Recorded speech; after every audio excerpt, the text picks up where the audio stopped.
This is the Peace, Power, and Purpose podcast, where we spread awareness for men's mental health and spread the gospel of Jesus Christ. Be sure to like and subscribe on YouTube and Spotify.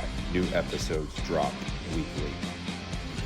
This is the Peace, Power, and Purpose podcast, and I'm your host, Steve. Tonight, I'm joined by Dr. Jena Kiser. She's a clinical psychologist, and she focuses on mental health in the law enforcement and first responder space. But just to let you know, you don't have to be from that background to gain something from this episode tonight. We're going to talk about mental health, the stigma that men face, especially in those type of job roles. But overall, we're going to cover things like childhood trauma.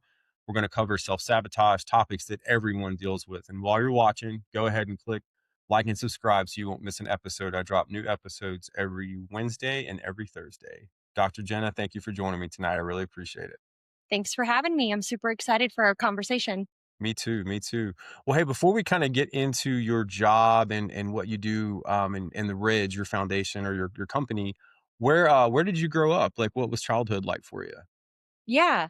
So I'm a native Nevadan, born and raised here in Reno. I never left. I spent all 35 years here. I absolutely love it. If you're an outdoorsy kind of person, which I am and grew up that way, it has everything that you need.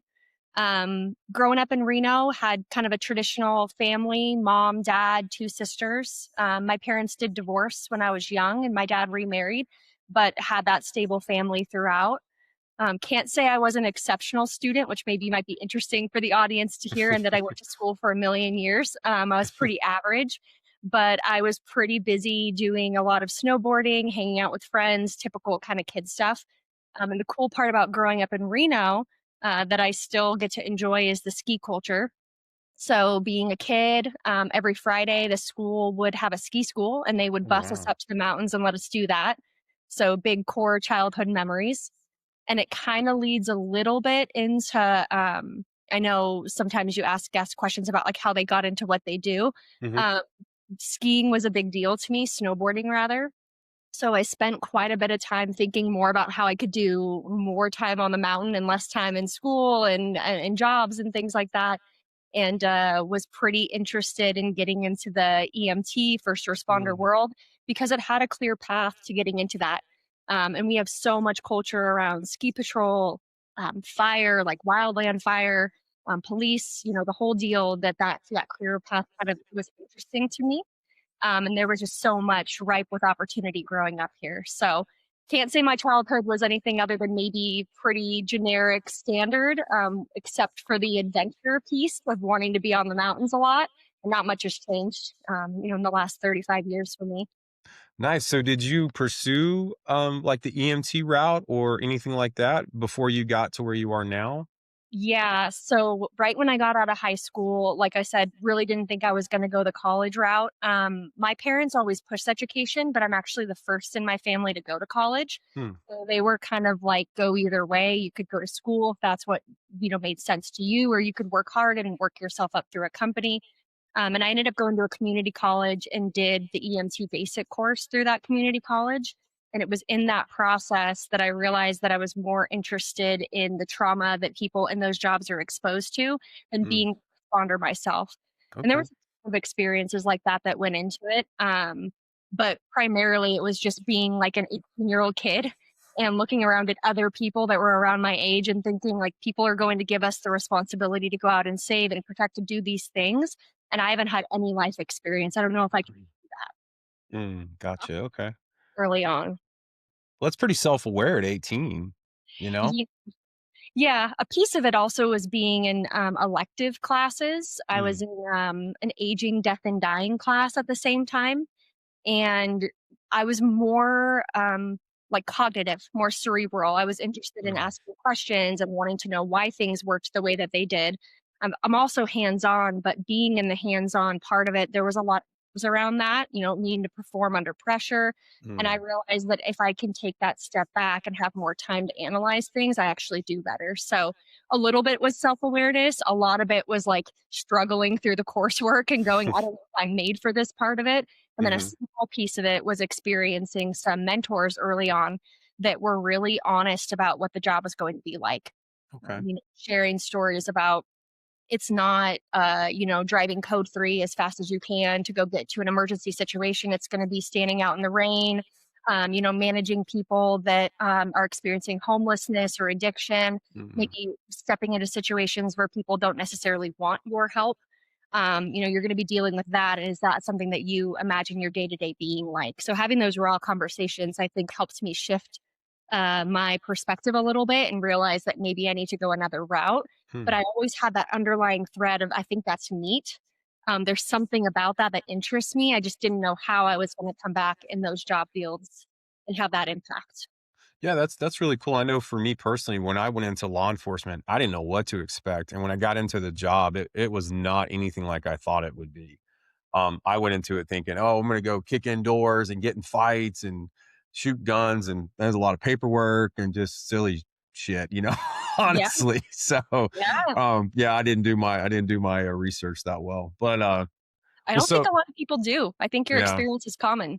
yeah, probably so. And I came into it right out of the military, so it was a lot different culture than from the military, when I transitioned. But so I kind of wanted to pick your brain a little bit tonight. And I know we had kind of talked through email a little bit. I wanted to talk about some topics like childhood trauma and self-sabotage. And so with your practice, do you work with primarily police officers, or is it kind of across the board with first responders? Yeah, that's a great question. So my practice is staffed to serve all first responders, but as it turns out, primarily the population that I'm serving right now, as it stands, is about 85% law enforcement.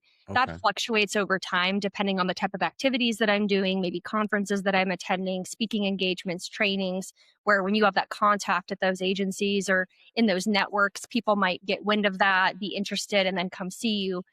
So it has ebbed and flowed over time, but I'll see people in the healthcare professions, obviously emergency medicine. Hmm. I've seen people within like the ski culture, so ski patrol.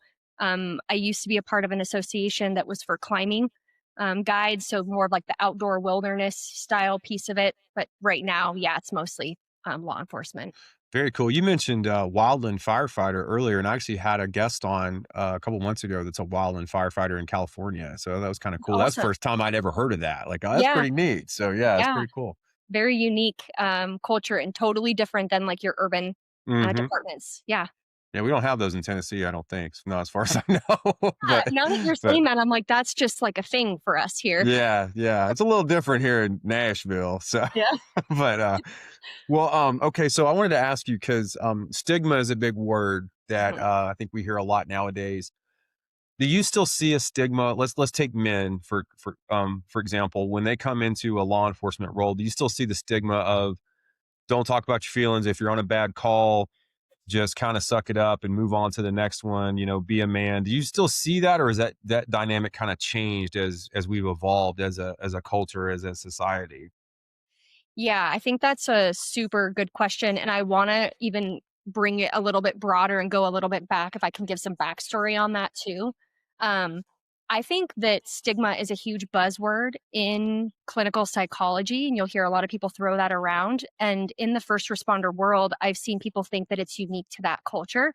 So just to educate audience and just bring a little bit of reference around it, stigma is a word that describes an inaccurate belief that somebody holds regardless of what group you're a part of. But this stigma generally is culturally contextualized, meaning that it has to do with being a part of that culture.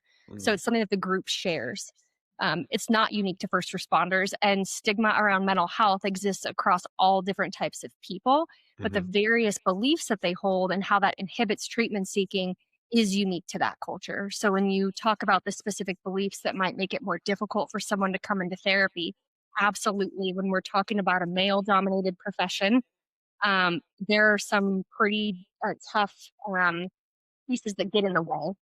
One of the ones that I think stands out for me the most, over and above stigma, are some of the logistic barriers. And that's what I mm, spend a lot of time in my practice trying to manage is how do people learn about mental health literacy?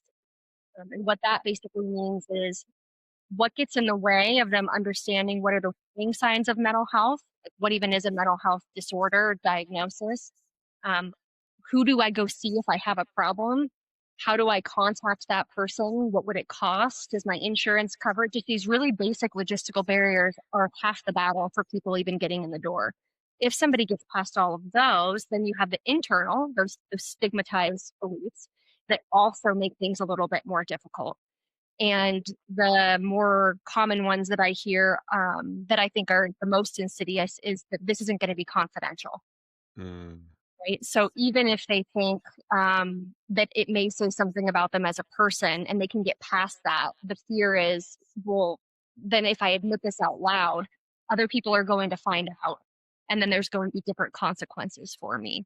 Okay. In I think it was 2021, I have the references here because I wanted to make sure I got this right for you. I wrote a paper on this. And the reason why I'm citing myself on this is not for the fame or the glory, but it's because I did what's called a systematic review of the literature. And that's where you basically go through, look at every single paper that's been published in that area and you summarize it. So it's a really easy way for researchers, clinicians, the layperson to go through and just ask the question, what's the state of this question? Whatever the question might be. And mine was law enforcement mental health. And there's a specific part in that paper that talks about stigma. And I think you'll find this part interesting. Um, so, what I found was that the main stigmatized responses that people in law enforcement would endorse were either responses that demeaned the individual, they devalued help or treatment, or they predicted negative future consequences. Mm. And the reason why I think that's important is you pointed to the first piece of it, demeaning the individual. This is when somebody would either come into treatment or be afraid to come into treatment and be saying things like, if I tell other people that I'm struggling, I'm going to be labeled weak, unfit for duty, crazy, Mhm. lazy, a shirker, a malingerer. I'm sure you've heard things like this either throughout time in military or in law enforcement, or even just in the conversations you've had with people now on the podcast. It's a pretty common one. Mhm. The person is afraid of themselves being labeled that way, then it's talking about their traits, their character, their ability in some way that's internalized. The second part, the devaluing help or treatment, that part is the most insidious to me, the most damaging to me, because this is when people are failing to seek help because they don't have the system or the provider. So they don't Mhm. confidentiality exists. They don't believe that the professional will understand their culture, the work. They don't think that anybody outside of the first responders themselves can help them, which is Mm. a really dangerous assumption to hold, that just because somebody has not been in your shoes and done your job, they can't help you. Because like that's most professionals. Mhm. That's really a tough one.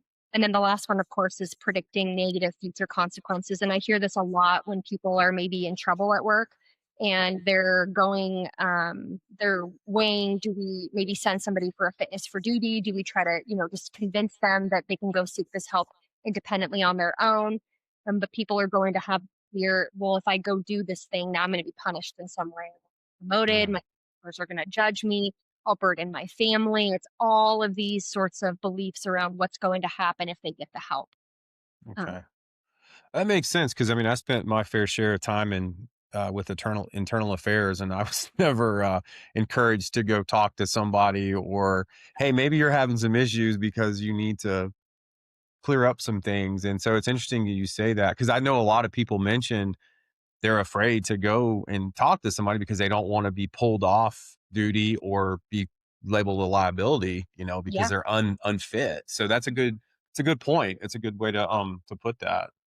And I I think had too, Oh, go it ahead. just to add one last point, I think it's helpful to point out that there is a difference between stigma, which is an inaccurate belief, but also like actual consequences, Mhm. which are that if you're part of an agency where historically somebody goes to seek help and then people are penalized in some way, that's an actual consequence, which means it's an unsafe work environment for people to admit that they're struggling through the work channel.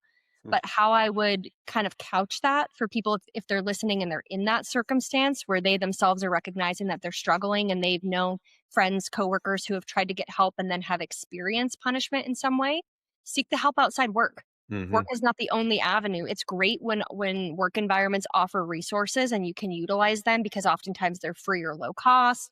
They create that easy pathway, but there's an entire mental health system that exists outside of your occupation. And so people can still seek that help, knowing that confidentiality exists and only under very limited circumstances does a provider need to say anything at all to anybody, most cases not your employer. Okay, that's a good point. That's a really good point.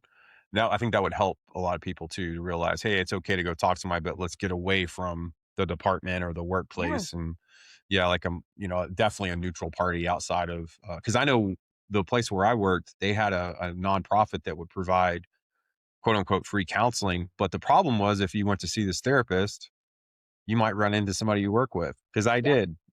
Yep. And they're like, "Oh, you're here too. Yeah. What'd you do? Or what's wrong with you?" So I totally understand where you're coming from with that. That's a really good point. So I had a question for you because while you were talking, I thought of this.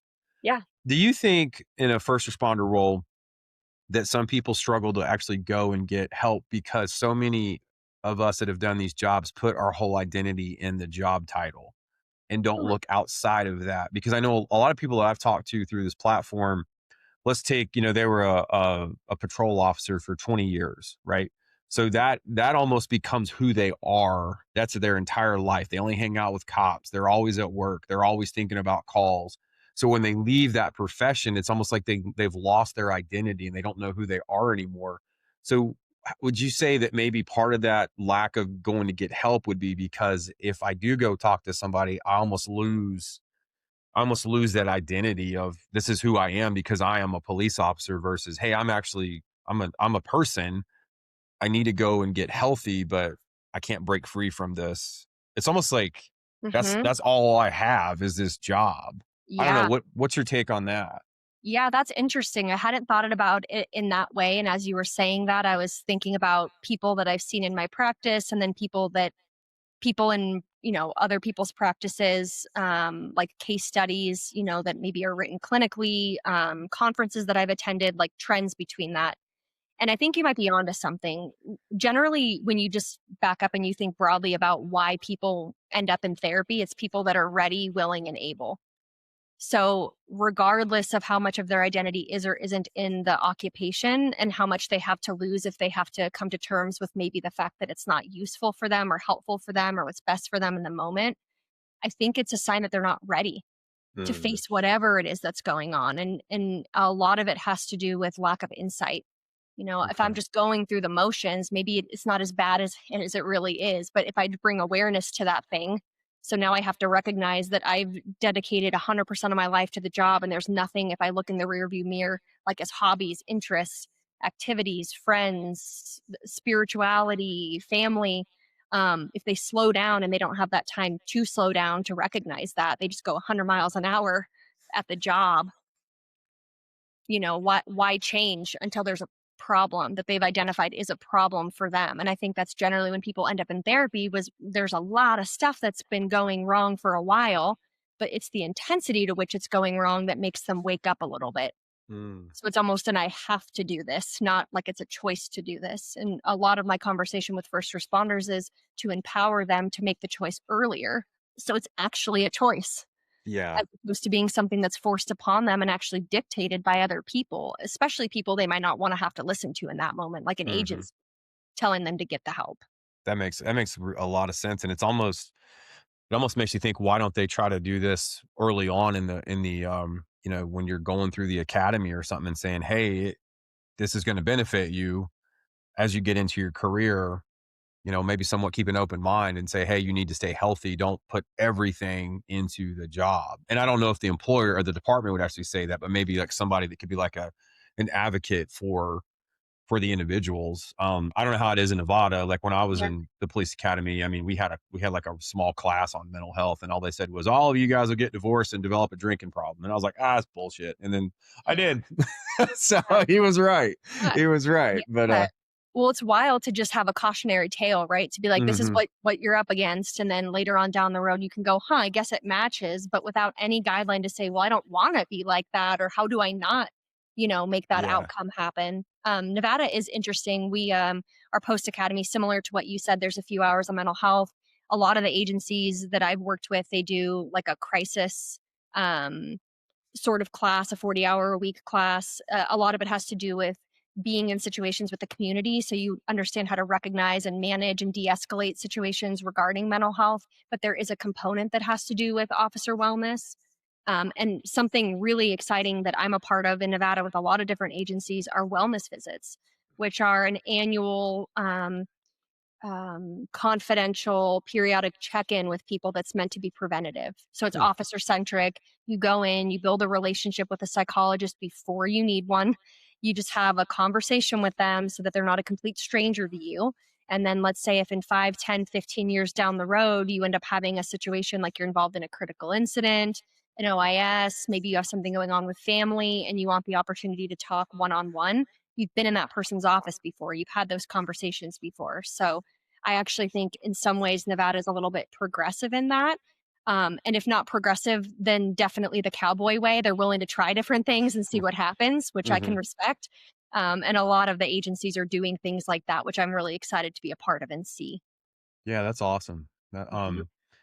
So I wanted to ask you, and you've kind of covered this a little bit, but let's take the individual that doesn't want to go get help, doesn't see the value in it. Like we kind of covered that.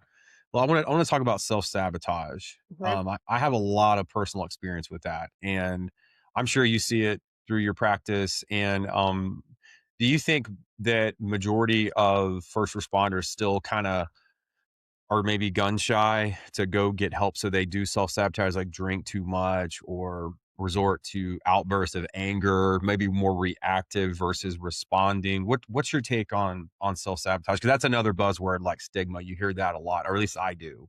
Yeah, yeah. Let me ask you this question, and then I'll circle and kind of get into that. How old Hmm. were you when you got? I know you said after military, but how old Hmm. were you when you got into law enforcement? I think, let's see, I was 29, I think, if I remember Okay. right. Yeah, 29. And when you got into military, how old were you? 25. Okay. So I was older. I was an officer. So yeah, I went a little bit Yeah. older, but yeah. Totally fair, and I've seen kind of the mix of it. Where I was going with this piece of it is I'm seeing a lot more younger officers right now, like turning 21 in the Mm, academy.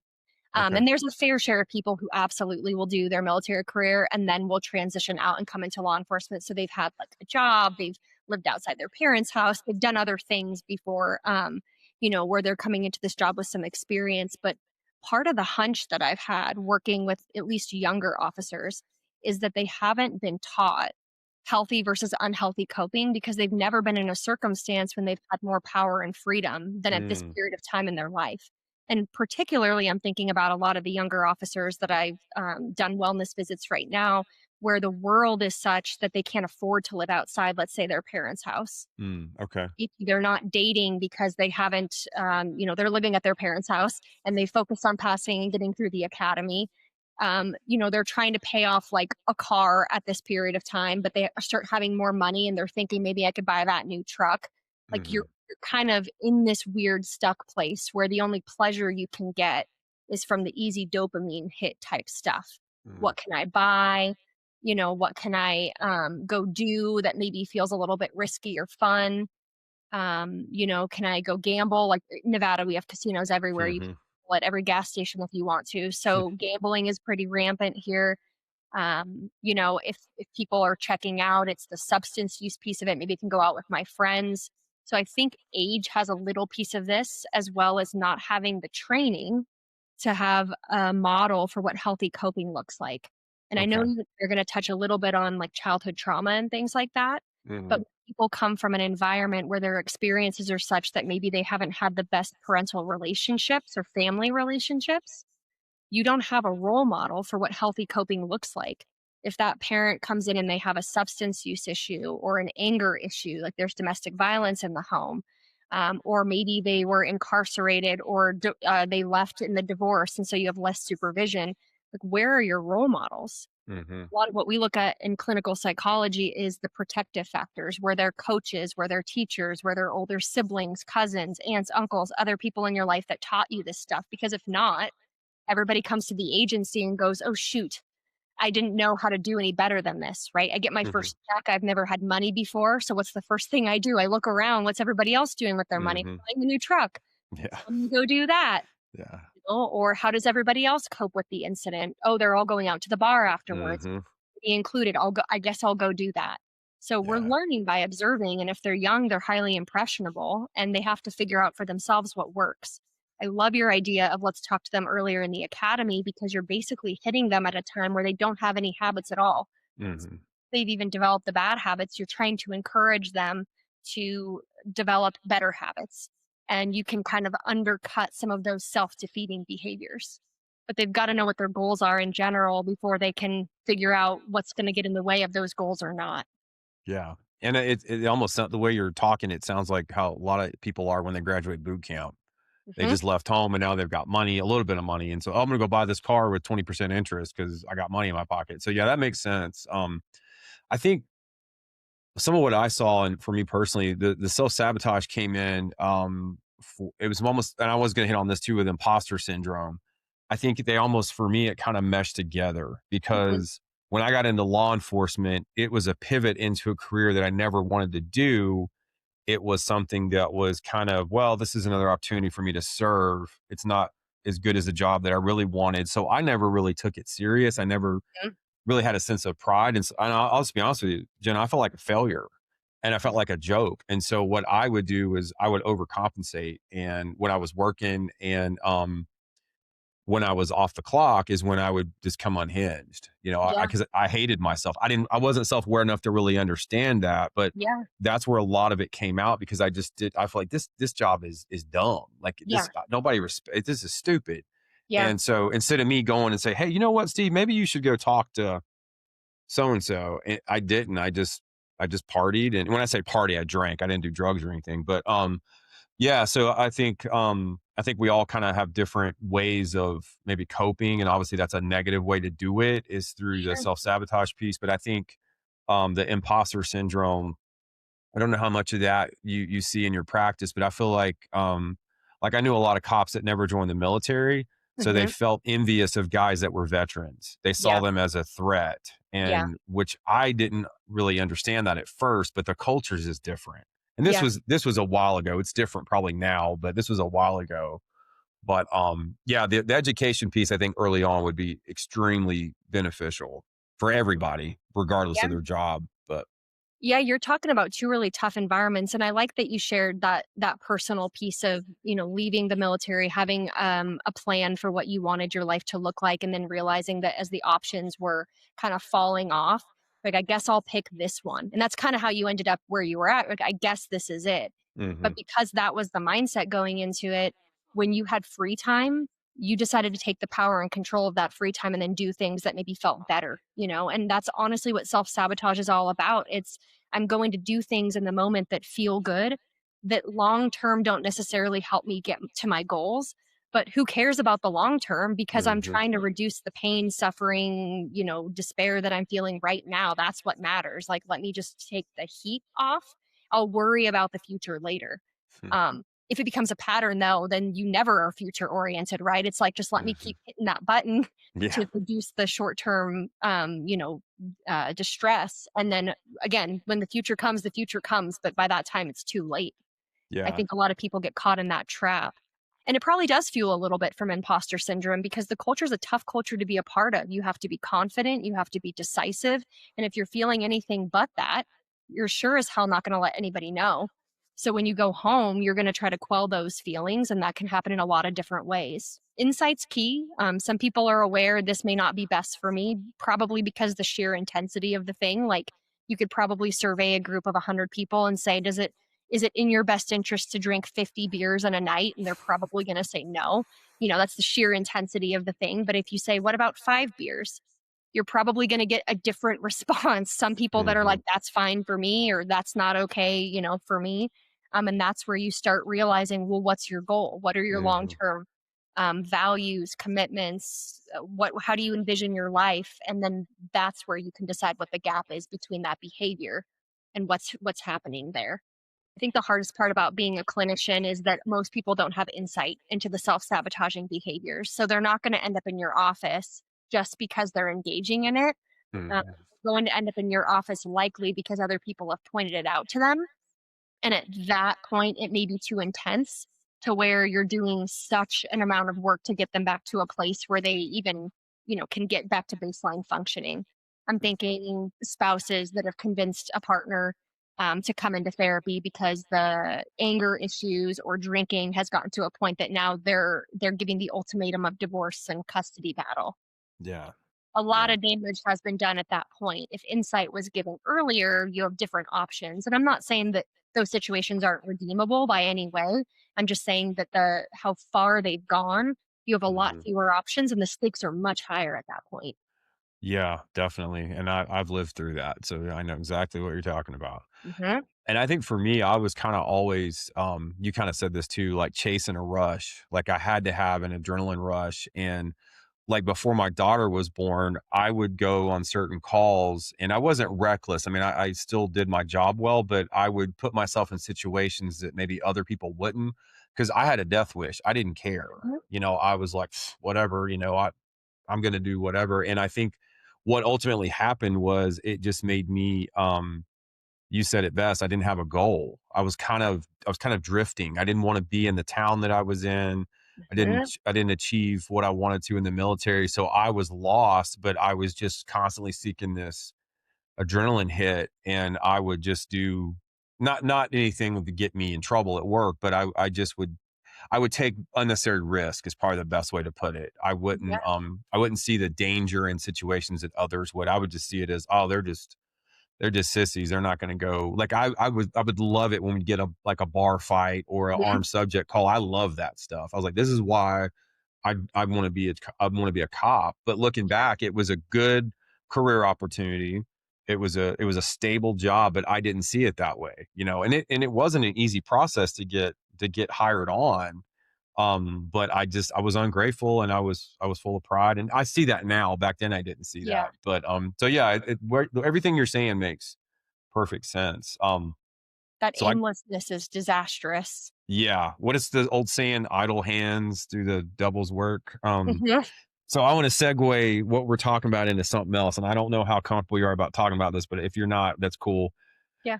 From my experience in law enforcement, the divorce rates were extremely high, and so was infidelity. So I want to see if we can kind of put the self-sabotage piece Yeah. into the infidelity. And I'm going to say this, I'm not going to mention the department name, but a lot of individuals, broad statement, would hook up with coworkers and whether it was dispatch or patrol, things like that. So there was a lot of that going on where I worked. And there's Mhm. actually a very famous case out of Laverne, Tennessee, a few years ago. Female officer, multiple with other officers. It made the national news. So I'm Yeah. just curious where the self sabotage piece, because I see it now as that was more of an adrenaline rush. I think for a lot of people to do that Yeah. kind of reckless behavior. Like what is your take on that with self sabotage? Yeah, it's a really good question. And obviously, I can't speak for the individual people and that there's a lot of different things going on when people are making decisions like that. But self sabotage happens at the level of both behavior as well as cognition. So behavior being like the obvious thing that you can touch, like the gambling, the substance use, the pornography, the infidelity. You can point to that stuff and say, "I see what that is." Hmm. We can quantify it. But the cognitive piece of self sabotage is actually the deeper layer, which has to do with the beliefs that people hold about themselves, the world, and other people. Mm, So the wondering that's going on in my mind about these different scenarios that you're bringing up is what do these people believe about themselves, the world, and others, where that becomes an option. The most mm, classic one being, I don't think I'm a good person, or I don't think I'm deserving of good things, or I don't think the world is safe. Right? You've probably heard things like this either from guests or things like that on the podcast where if that's a belief and you may not have this thought like I think I'm a bad person and that's just running through your head, but it's the underlying self-esteem that you have about yourself, where you're going into these situations and then you choose behaviors unconsciously that match that. hmm, Right, so if I don't think I'm a good person and I'm in a relationship and I don't think I deserve good things and I'm just mapping on, right? Not speaking of anybody in particular. I may be more likely to do things that confirm I'm a bad person and that I don't deserve the relationship that I have. hmm. I have a high degree of insight into that or a super low degree of insight into that. And I can repeat patterns until I learn the lesson. And if I'm interested in becoming somebody deserving of the relationship that I have and improving my relationship with myself, one where I think I'm a good person or at least a decent person, or somebody that's working on themselves, I might put a little bit more intention behind that behavior. Is this something that I'm going to put any effort and energy into or not? So again, can't speak specifically to like why people choose that. I think there's a ton that goes into it. But if you look at the deeper layer, you may be able to even yourself be thinking about situations you've been in where you're like, huh, now I get it. The way I was feeling or thinking about myself says a lot about why I chose that. Uh, Hmm. maybe it gets me excited to think about why other people might have chosen that, right? If they had had a little bit different relationship with themselves at that time, that might have not been on the table. Damn, you're good. You just described me to a T. That's how I saw myself back then was bad. I wasn't worthy of love or happiness. And yeah, Sure. that's wild. Yeah, that's a good way to Oh, put. I never thought of it that way. Like if the way sure. you think about yourself, it's gonna reflect your behaviors. That's really interesting. I never thought of it like that. Yeah, and a lot of therapy for people that are like, so, how what is even going talking to somebody and telling this stuff to even do? A lot of it is having an outside person like me, other people point out patterns that they're seeing and ask questions like, what do you believe Hmm. about yourself? How do you see yourself? And when you have to answer that, you have to think through that and answer that, and it can help you break that chain. So now you look at the options at the department. Let's use the example you used, people that maybe are soliciting sex or people that are just interested in flirting and there's options. You can decide for yourself, how do I intervene in this differently if I don't want to engage in that, if I want to break that cycle. So that's a big piece of therapy is cycle breaking. Okay. Yeah. That's almost that reminds me of like you hear people say break the generational curse.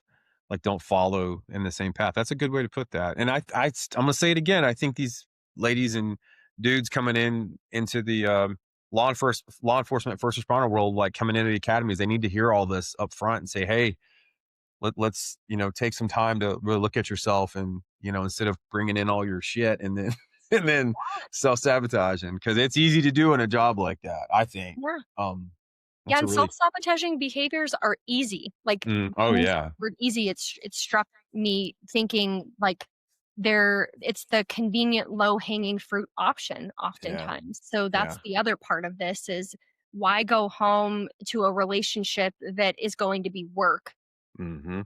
if I could just be at work and here's somebody that's available that I don't have to really put any investment in. Yeah. And that's what it seems like on the surface. You're weighing those two things. Obviously, in practicality, there's a lot more depth to those things. But when the brain is weighing those decisions, it's like, do I do something easy that's going to feel good right now?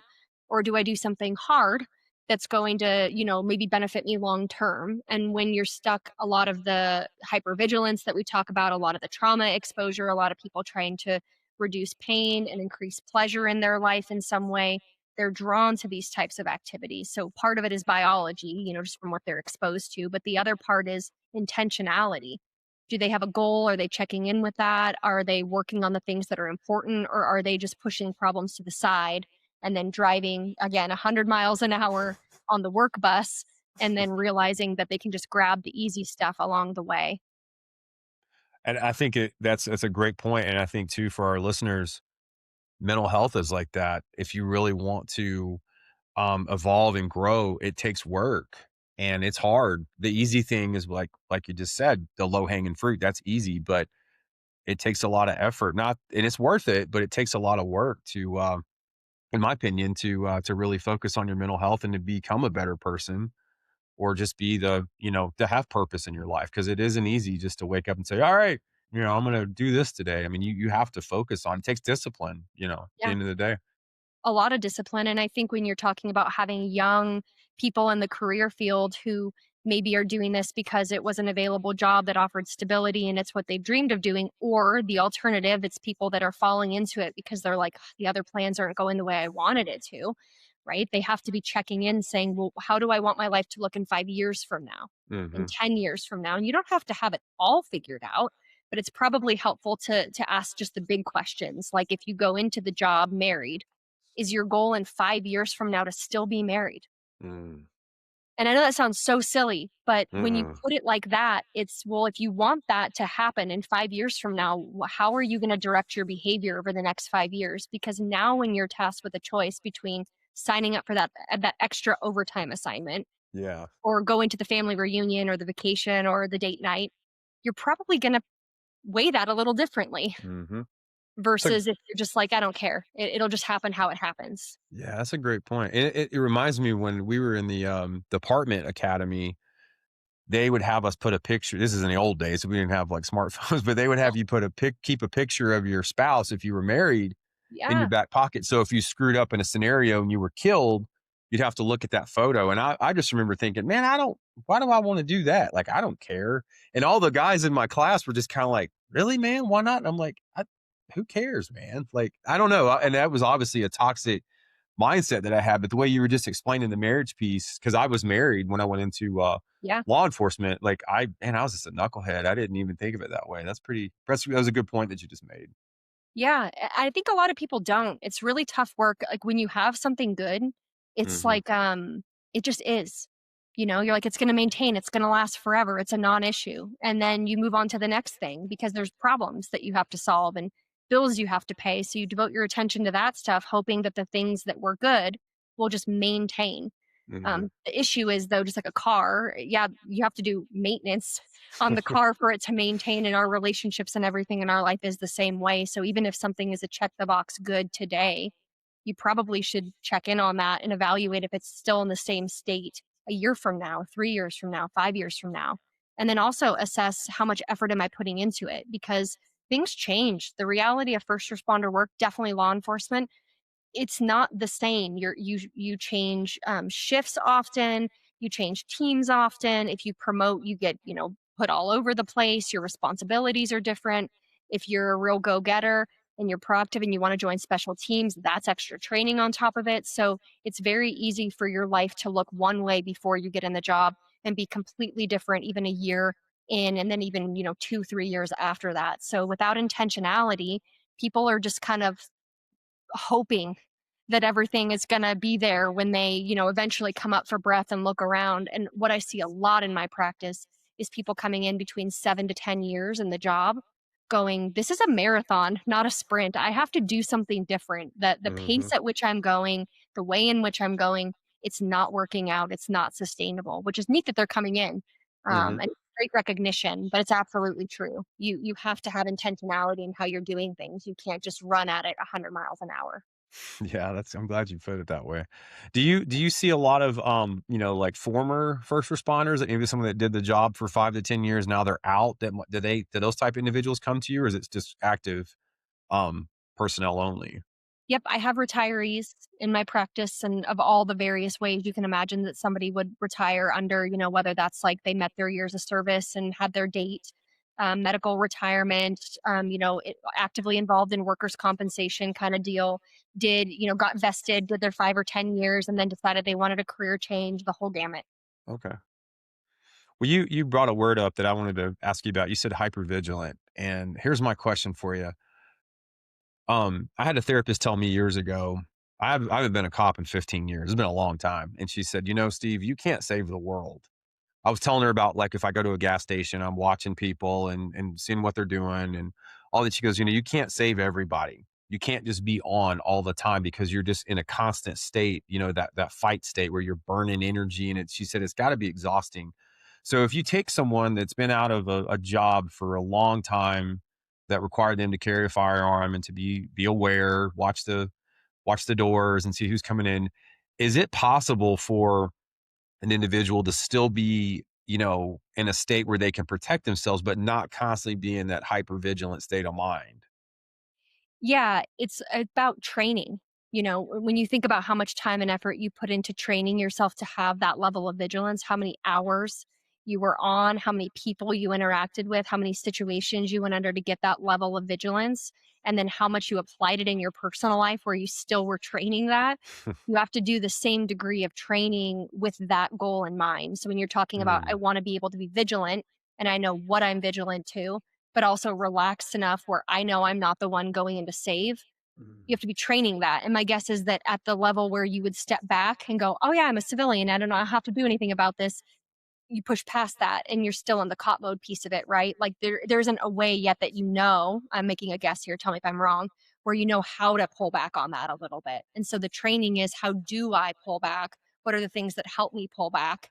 And then, can I lower that level of vigilance? You're never probably going to be the person that walks in and never checks anybody's hands, Yeah. or walks in the door with your head totally down, Right. unaware of Right. anybody in the room, right? That's Right. probably never going to be you. And that's totally fine. Yeah. As long as it doesn't get in the way of any goal that you have, there's nothing wrong with being alert and Yeah. engaged in your environment. It's the degree to which it creates suffering for you. So being on all of the time to the degree that you cannot disengage from that is exhausting and is Hmm. not sustainable. So having those strategies to detrain that a little bit would be useful. Some Okay. things I do in my practice with people are mindfulness based. It's a lot of teaching them to like increase their awareness, outside of maybe whatever's going on inside themselves, be aware of other elements, goal focused behavior. So, what is your goal when you walk in the grocery store, and how can you maintain on that? Strategies for staying on task, right? So, if my goal is go in and grab the bananas, then why am I spending 4 minutes assessing what the guy's hands are doing, kind of thing? So you probably want to be able to stay focused. Um, practical things like that. Okay. Yeah. Because I mean, I still like to this day, I check tags Yeah, when I'm driving, and I look at every car that I pass. If it's daylight, I look at the driver, yeah, and I'm like, "What are you doing, man? Like, who cares?" But I do I it. It's I love that wild. you can have fun with yourself, though. I think that's It's the other part of it. It brings you out of it, yeah, Like, "Oh, yeah. I'm silly." Like, yeah, am I wearing my cop uniform? No. Like, No. when you're silly with it, you can break it easier. Yeah, and I'm definitely more, I have a 7-year-old little boy, so when I'm with him, I'm definitely more hyper vigilant just because you gotta make sure there's nothing going on, but I'm gonna take your advice on that. I'm gonna try to, take some steps to kinda back down a little bit, especially when I'm driving, because driving is the only area in my life where I still more reactive, not in Yeah, a way that's gonna compromise or get me in trouble, but I just cannot enjoy a drive into work because there's just so many, especially here in Nashville, there's so much traffic. It just drives me yeah. nuts. You Okay, know? so this is my pro tip for you, okay? Okay, yeah. My suggestion. You just said the word, "I want to enjoy my drive to work." So that's your Mhm. goal. Okay. And now what you're gonna do when you get in the car is you're gonna figure out what's one thing I could do that would be enjoyable that isn't looking at the driver and checking their tag. Okay. If you check the driver out and you check their tag, that's totally fine. But then you're gonna remind yourself to get back to that goal. So if it's singing karaoke with your son, I'm just thinking of something I'd Okay. probably do in the car. Yeah. Um, Drinking your coffee, noticing the, street signs, whatever it is that would be more enjoyable for you. Try to stay focused on that part of it. Because if you Okay. don't have something else to focus on, then you're going to revert back to what? Your training. What's your Yeah. training? When I'm in the car, I'm on autopilot, I'm checking for Yeah. expired right? Right. Like, Right. no. Yeah. So you have Yeah. to give it a new goal. Okay. That's good. Yeah. That's good advice. That's good Yeah. advice. Report back to me. Let me know if that's Okay. All right. I'll do that. Yeah, I'll do that. So as far as the mental health space, because we do have kind of a broad range of viewers and listeners. Not everyone is first responder. Um, would you say that more folks in 2026 are open-minded, just the general population, to improving their mental well-being versus maybe 5 years ago? Do you feel like it's hmm, it's changed a little bit? that is an interesting question. I see mental health being talked about more on social media for sure Hmm. than maybe it ever has been. I knew there was a shift for sure when I started seeing t-shirts in like Target that said therapy is cool, stuff like that. So I think there is a lot more conversation around it. Whether or not I think the rates of people accessing care, whether or not I know that data, I don't. If it actually has increased where there's an acceptance, talking about it versus being about it. I can say anecdotally, like groups of friends. This came up a lot when friends of mine were dating. They would use therapy lingo, like "What's your attachment style?" and stuff like that. So I know they were definitely doing self help kind of work. Hmm. I don't know the official numbers on whether or not people are actually not only more open but receiving the care. I think a confounding piece of this is there's a ton of problems accessing care. So even if people are open to it, even if they made the decision that they want to go, We still have a treatment provider gap where it's really tough to get in because there are wait lists or cost Hmm. prohibits people. Either they're not insured. So I think the self-help realm is kind of nice. It gives people a middle ground. Social media has been interesting to see what's happening with those conversations. Some of them are more educational than others. So if people are in that space where they would like to get mental health care, they're open to it, they're listening to this thinking, oh, there are options available. Just be weary on the social media side, definitely vet. Um, Hmm. but I do think that people are more open to it, and that the tide is changing where they're more open to talking to other people about their own mental health, and it's made everybody more vulnerable, which is useful for us to Hmm. have that just baseline level of being a human. Yeah, I agree. Yeah, I was just curious because I feel like, at least for me personally, I own a business, and I'm on the floor. I'm a personal trainer, and I almost feel like, I get more support for, say, what I'm doing with a podcast on men's mental health on social media than I do in person. And obviously, Reno is a different, probably atmosphere environment than where I live in Middle Tennessee, but it's almost like it's still taboo for men. Not everywhere, but like still taboo to like talk about their mental health or try to get like it took me.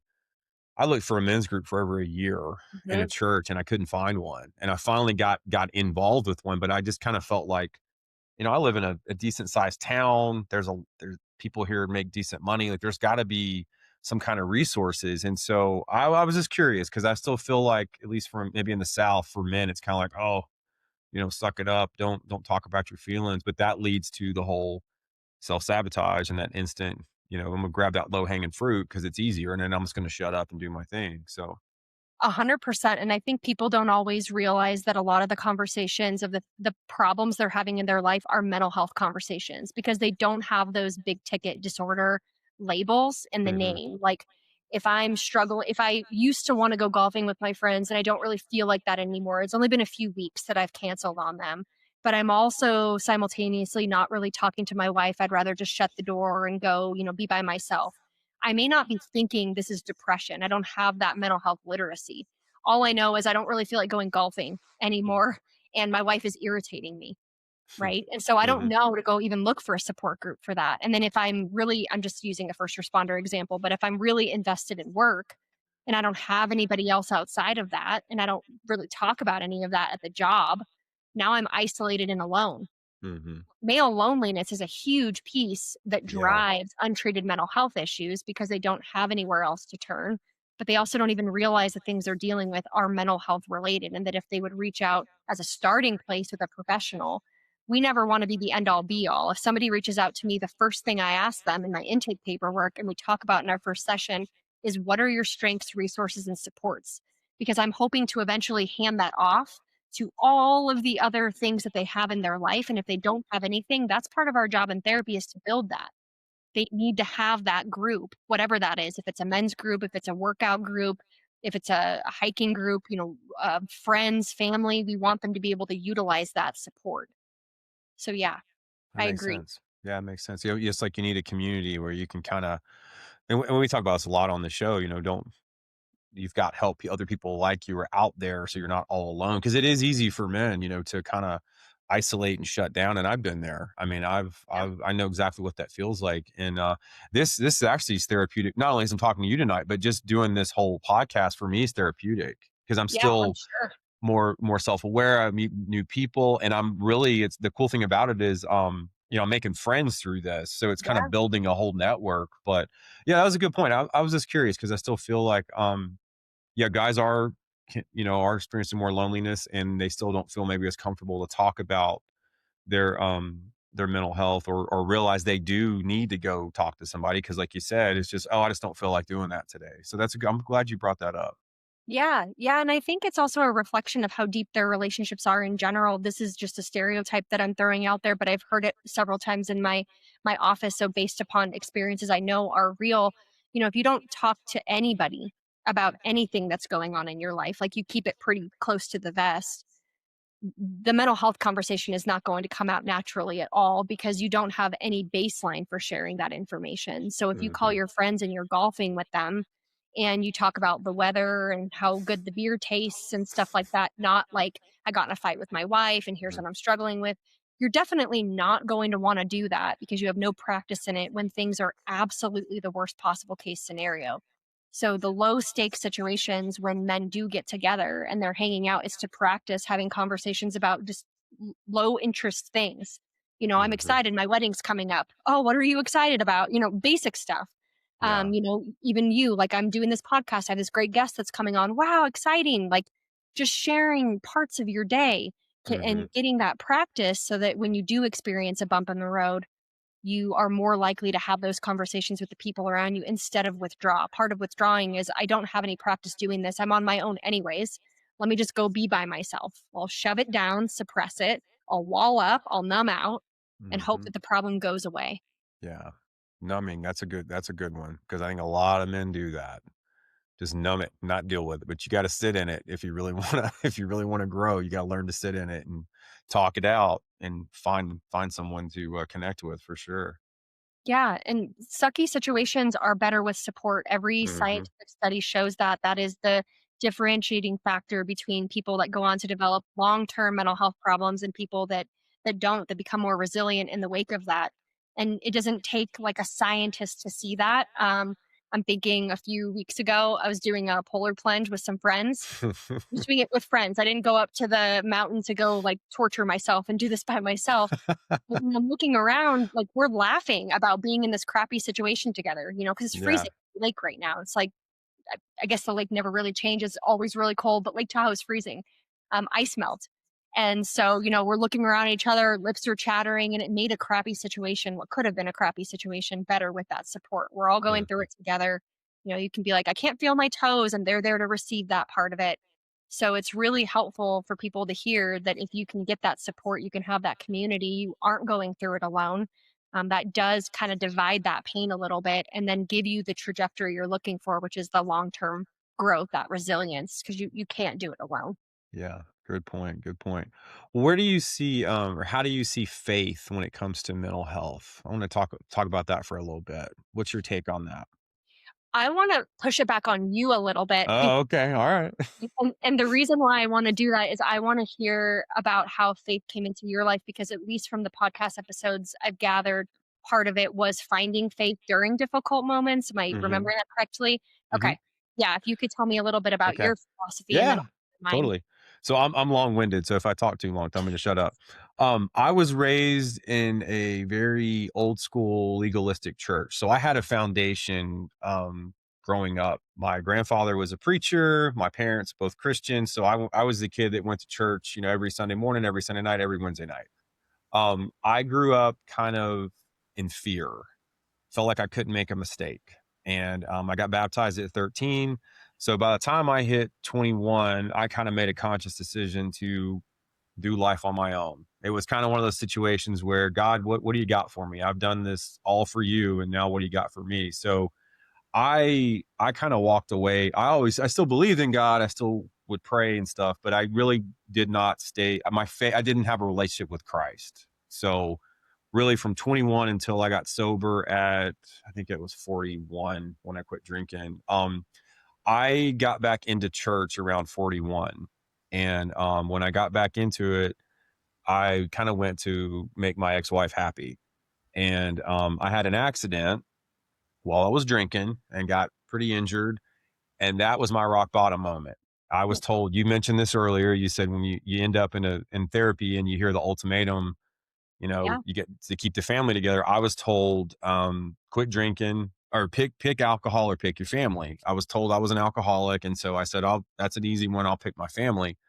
So lo and behold, I decided to get serious about church. So I got back into church. I was reading scripture. I started a morning routine, started reading books. And I still didn't really have that solid relationship. I was trying to find it. I didn't find really a relationship with Christ until I was told that my ex-wife wanted a divorce. Okay. That was my surrender moment. That was the moment I realized I called out to God on my knees. I said, God, I cannot do this on my own. So where I'm going with all this, that's when I finally surrendered to him and said, Steve can't do this. I cannot do this on my own. So that's when I really kind of um, had that relationship moment with Christ, and for me, it kind of synced like, okay, I was journaling every day. I was reading books. I was in a little men's group, but I really didn't have that relationship with Christ because I was still kind of afraid of it. You know what I mean?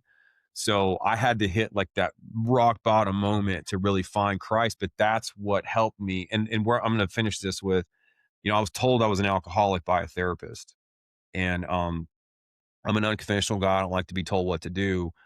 I got sober through a church. I went to a men's group, but I'm going to tell you this. I was told I was an alcoholic. I was sober for a year. And a week after the date of my first year of sobriety, I was told that we were going to get divorced. I didn't drink. I didn't have the urge to drink going through that. And that divorce damn near killed me. Yeah. And I'm not bragging, but I never once thought, well, I'm just going to go to the bar or I'm going to go buy a 6-pack. I never once, all I thought in my head was, I've got to stay on the right path for my son, because Yeah. I knew if I drank, then I would lose any relationship with him. And he was 4, he's 7 now. So he was 4. So that's kind of where I put Yeah. Christ in the mental health piece for me personally. Yeah. He was the guiding light for me. Cause I mean, there's no way I could have white knuckled it, without faith in Christ for me personally. I agree 100%. I've seen this time and time again in other clients that I've worked with as well, where religion plays a very specific role of being both perspective and support. Mm, Right? It gives you like that foundation that you're looking for to be able to then have a path that you're following. So you're not aimless, lost, mhm, easily thrown off course by maybe what's easy or comfortable or pleasurable, right? Kind of gives you that perspective that you need to stay on that course. And then the support that's needed so that when you're in those difficult moments, you aren't alone. Not yeah. only from the relationship with whatever that higher power is, depending on the religion that somebody has, but also the community of other people that now have a similar shared set of belief systems. Mhm, Part of what I think is really interesting, kind of drawing a conclusion into the first responder world, is people that eventually find faith or that have had faith and remain that faith while they're in the job. That is an outside perspective that gives them context that's really, really useful when they get disoriented in the job. I'm mm, thinking people after OISs where they have some sort of like moral questions that they're wrestling with. mhm, Now they have a group of people, specific books, specific somebody at the church that they go to that they can talk to and say, I'm wrestling with this. And this is something that's foundational for me that I've been practicing before I got into this situation. So, help keep me on course. mhm. And I think another thing too, at least for me, is there's scripture, and I think it's Paul basically says you have to die to yourself and submit to Christ. And for me, it was I kind of had to kill that old version of myself that was drinking all the time, that ruined 2 marriages. And so as I grew in my faith, it kind of helped me embrace who I really am versus holding on to that identity of who I used to be. So I had to kind of get rid of that and then mold myself into like, okay, I really want to walk with Jesus. And I know I can't do that if I'm living for myself. So don't live for the world, live for Christ. That's how I see it. And I Hmm. think that's really where the mental health for me has made a difference, because it's kind of like you just said, but it's kind of kept me, when you do see things in the world that are evil, or you've seen Mhm. calls and you've experienced things, it kind of keeps me grounded. It Yeah. keeps me focused, because I know it's the whole purpose over pleasure thing. If I live for pleasure, it's going to end in destruction. But if I live for purpose, it's gonna pay off, because that's what I'm supposed to be doing. I love the idea of connecting it to identity too. When you talked earlier about like other people labeled me as somebody with an addiction, right? So you said Hmm. I am an addict. That's like a label attached to it. And as a provider, I'm very, very cautious about labels because people internalize that stuff. So I am a hardcore behaviorist. My theoretical orientation is cognitive behavioral therapy, but I have a big B on that part of it. The reason why that's important for you to know and the audience to know is I'm all about assessing the behavior, not the person. Mm. So somebody that drinks, it's a behavior. It's not who Hmm. they are, right? It might I be like something that. they do Yeah. under very specific contexts. It's not who they are.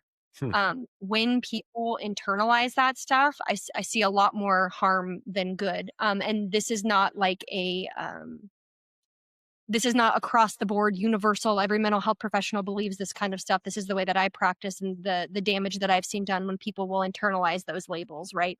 I am depressed versus I am experiencing the symptoms of depression. There's a different tone to it.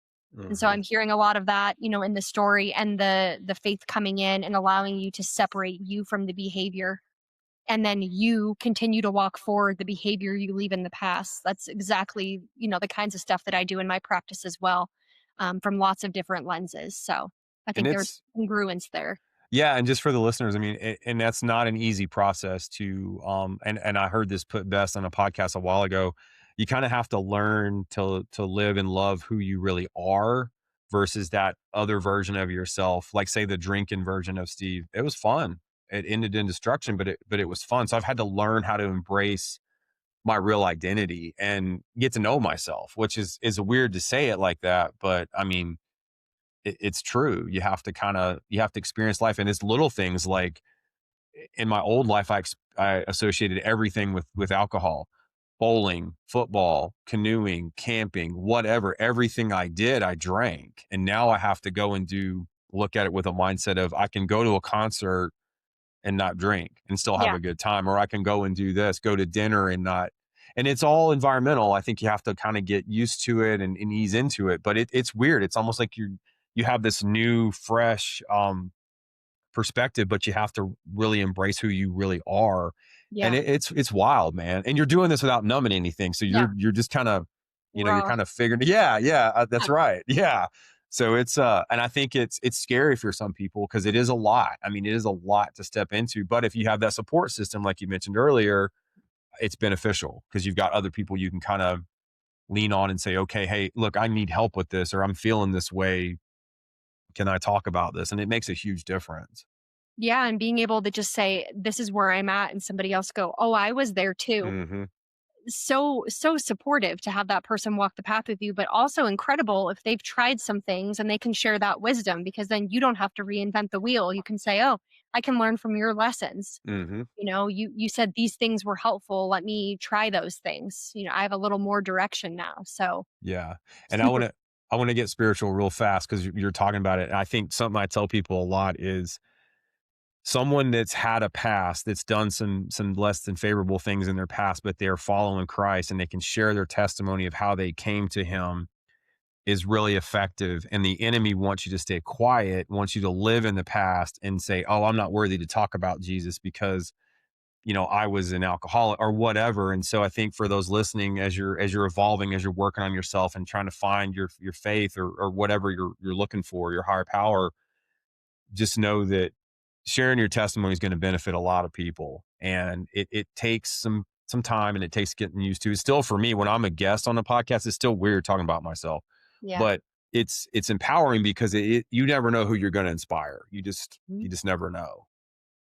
Yeah, I think the shame piece is so Mm, hard. It's like when you're in it and you're feeling it, it can seem like it is insurmountable. And hmm. then when you break through that and you share whatever piece of you that you're afraid to see for yourself or have other people know about you, and you realize that there's not the sense of judgment that you thought there was going to be, there's a level of acceptance. You can work through that, maybe even reframe it in a way where you can look at it and acknowledge that there was some growth or something to learn from it. And then you can change, like things that you're going through or things you've experienced were temporary, and they can also be different. That's healing in and of itself. And when Hmm. you move from a place of shame to that action part, it it's incredible to watch that. That's the best part of the clinical work that I do, is watching people move through shame. Shame's a hard one. I dealt with shame my whole life, and that's a man, that's a tough one. And you're right. That's a good point that you just made. I'm glad you shared that. I think a lot of men struggle with that, you Yeah. know, High especially expectations for men. especially men that have been through divorces and they're co-parenting, and it's tough. I mean, it's really hard. Yeah. Yeah, and there's a lot of unspoken expectations, a lot of standards that people learn from wherever they've been in their life that, again, haven't been spoken directly, but they kind of infer what that is. And then Hmm. assumptions about whether or not they're doing well and succeeding or failing, and holding on to that. And when you Hmm. say it out loud, you get out of that echo chamber, Mm. between your ears, and you get the chance to hear other people's feedback on that, and they can earlier intervene and let you know they don't see it that same way. I can't tell you how many times people come in my office and we'll talk about things and they go, I wish I would have come in earlier Mm. and said this stuff out loud because my life would look so different right now. Yeah. I'm glad they came in at all. It Yeah. gives them the opportunity to have that change point from then. And there's grief associated with had I had the courage in that moment to do it, and for whatever reasons, all good, reasons for not doing it then, it's kept them stuck. Yeah. Yeah. It takes a lot of courage Hard. yeah. And I tell people all the time, it takes more courage and more strength to ask for help than to stay silent and to try to figure it out on your own. I mean, Yeah. it's, well, I like to ask people this question. I'm going to ask you this tonight as we're kind of closing here. If there's a person that's on the edge of giving up right now, what would you say to that person, Jenna? My goodness. That's a Put you on the spot. no, that's an incredible question. I- it's hard because in those moments, it's like no matter what you say, sometimes people's minds are made up. Hmm. So I guess the best advice for somebody in that when they're questioning, like, is this worth it? I'm on the edge. It's take a breath, look around, remember this is temporary, and then call someone, right? Like get out of your own echo chamber, get a little bit of perspective, especially if you're in a place where you're on the edge and you're making a decision to make a permanent decision. Like I'm going to end my life. If Hmm. things are feeling that bad, it's this feeling is temporary and I need to write it out for the next 60 to 90 seconds. And I don't want to do that alone. Take the breath, call the friend. Good advice. Good advice. Is there a favorite quote or a motto or a piece of scripture that you'd like to share with our listeners tonight? Something that comes up on my Instagram algorithm all the time, probably because I'm just a more positive, kind of optimistic person. But it talks about if you can imagine the worst case scenario, what about the best case scenario? Mm. And I'm a big proponent of that. I tend to worry about things and overthink things to some degree. Shared this on podcast before, right? Like run things through a million times. Yeah. All my law enforcement clients are the overthinkers of the worst case scenario. Yeah. We were thick as thieves in that. But I think if you can imagine the best case scenario, that's going to change your life a lot, in that it creates that opportunity for you to have growth in a way that maybe you never expected. And our beliefs are a huge driver of what we're capable of. So if you can imagine it, makes it a possibility. I know it's not a spiritual one, but it's just more a philosophy of life. Where can our listeners and viewers learn more about you, Jenna? Yeah, so they can. I have a professional social media. They can find me at doc.jenna on Instagram, or they can visit my website, which is www.theridgenv, like Nevada.com. Okay, great. Great.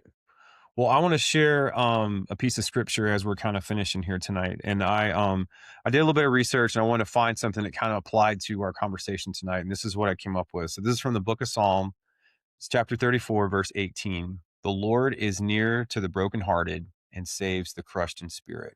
And I know for me personally, that one really resonates because that's where I was at in my life when I finally decided to kind of take control of my mental health and to find my faith so I could grow and evolve and be the best version of myself for my little boy and my daughter. It's awesome. It's Well, awesome. thank you. I'm gonna pray us out.